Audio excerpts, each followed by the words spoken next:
Oh!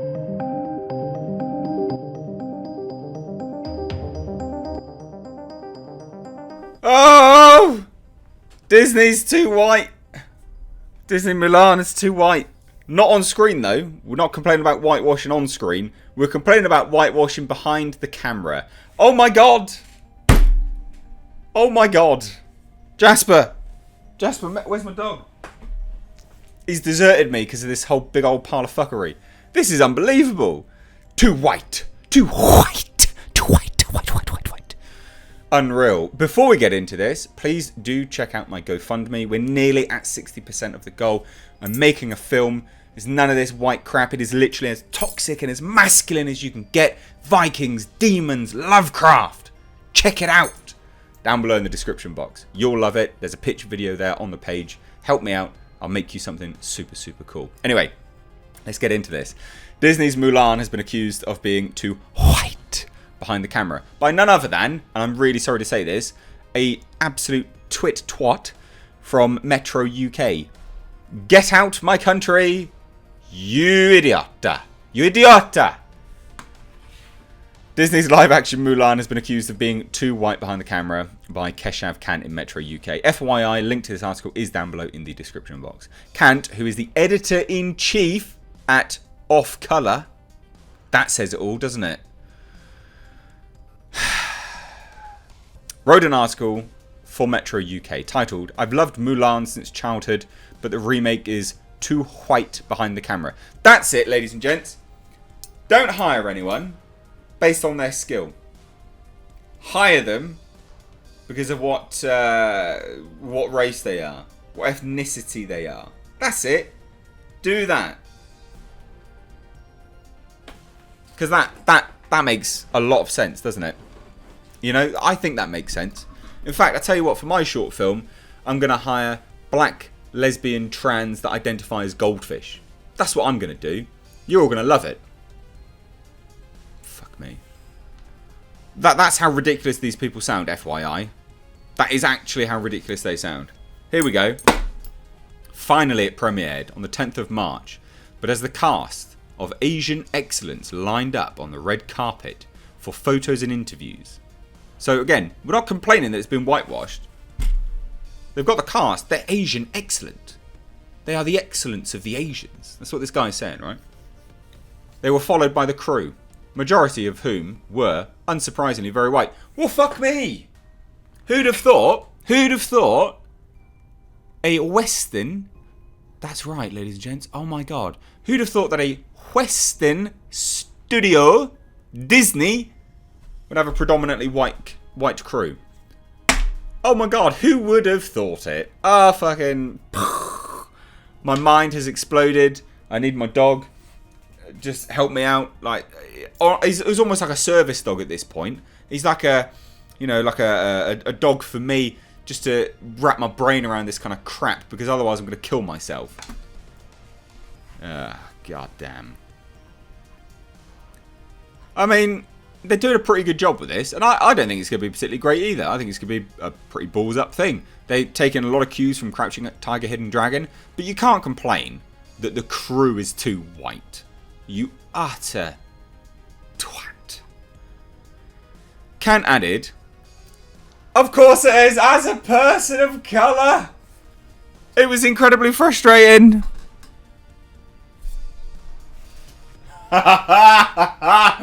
Of course. Has to be, doesn't it? As a person of colour. Well, I'll tell you what. Black ain't a colour. White ain't a colour. Did you know that? I don't even know what colour skin you are, mate. But those are not colours. Black is a shade. And I don't think white classifies as a colour either, quite frankly. I don't know.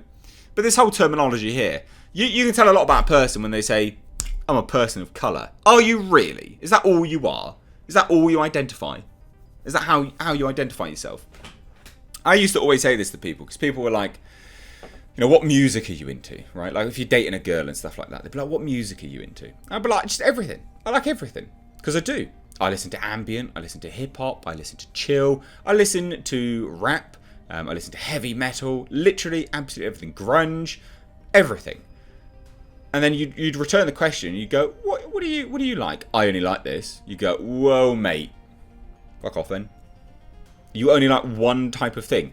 You can tell a lot about that person because if they identify as their sole music. You know, we used to have goths, right, in school.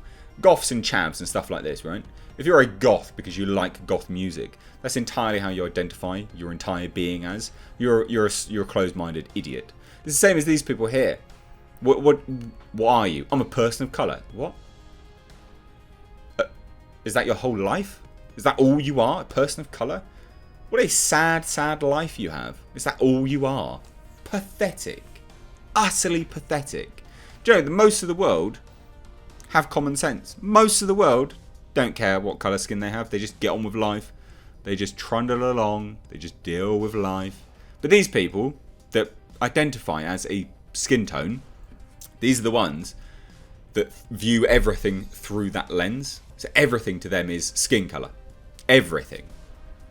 Especially people behind the camera. Doesn't matter about your skill set. Oh no, ladies and gents. Skin tone matters though. He would then espouse some pretty racist views while taking issue with the race. And this is the thing. When people only view themselves as a race, they are generally racist. Same people that only think about white. You know, I'm white this and I'm white that. It's like, well, yeah, okay. But then you have a discussion with them. They're pretty racist. We were promised that this remake would be a departure from the animated movie's Orientalist roots and a more accurate to origin retelling of the Chinese legend and folk song. The Ballad of Mulan, which the movie is based on, but seeing a whole host of white people parade onto that carpet and enjoying their time in the spotlight made it feel hollow. They could be the best. And I bet you, if you liked that movie, that's a representation of how good they were behind the camera, isn't it? Their skin does not matter about this at all. Doesn't matter at all. It's not relevant. Can they do their job? Yeah? Cool, great.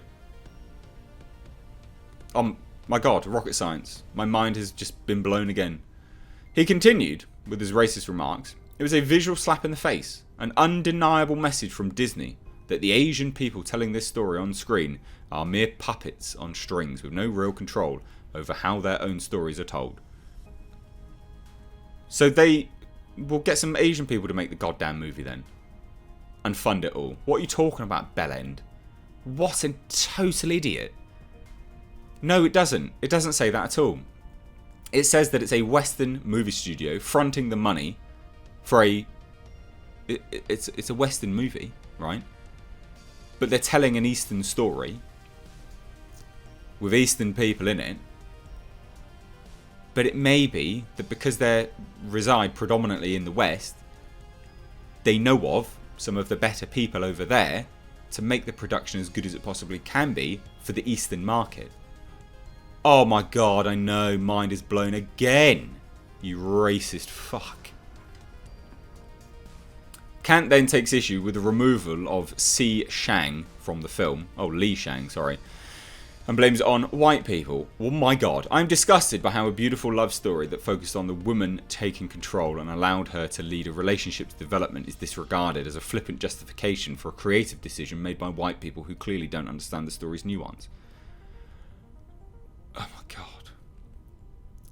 At this point, I've given up. This is no longer my favourite Disney story. It's a white person's chance to flex their creative muscles and cash a Disney check. She doesn't look white to me.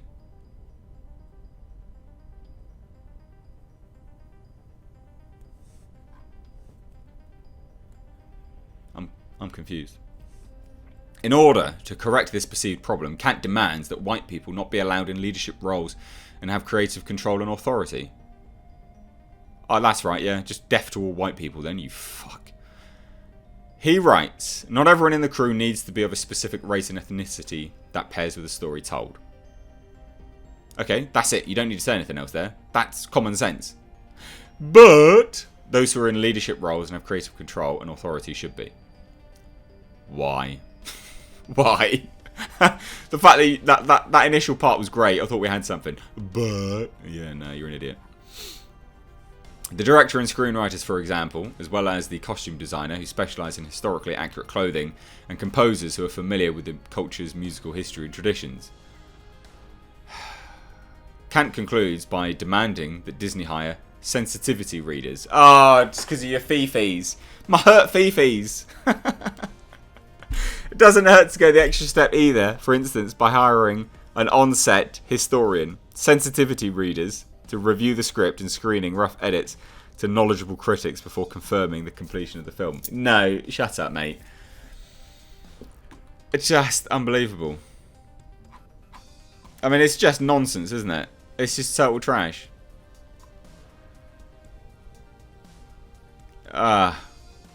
Unreal. Like, it goes on. Like, there's lots of other stuff in here, but there's just no point in covering it. It's just incredible. Oh dear, oh dear. Okay, brilliant. There's obviously some bits in here about the historical accuracy and stuff like that. There's not really any point, to be honest.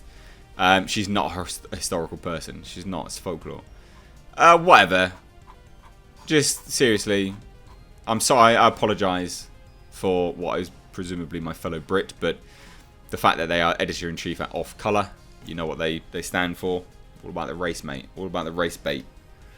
Anyway, love to hear your thoughts on this. Let me know down below. If you're new here, do hit subscribe. Stay up to date on the world of pop culture movie news by hitting the bell notification icon. Thanks so much. Take care.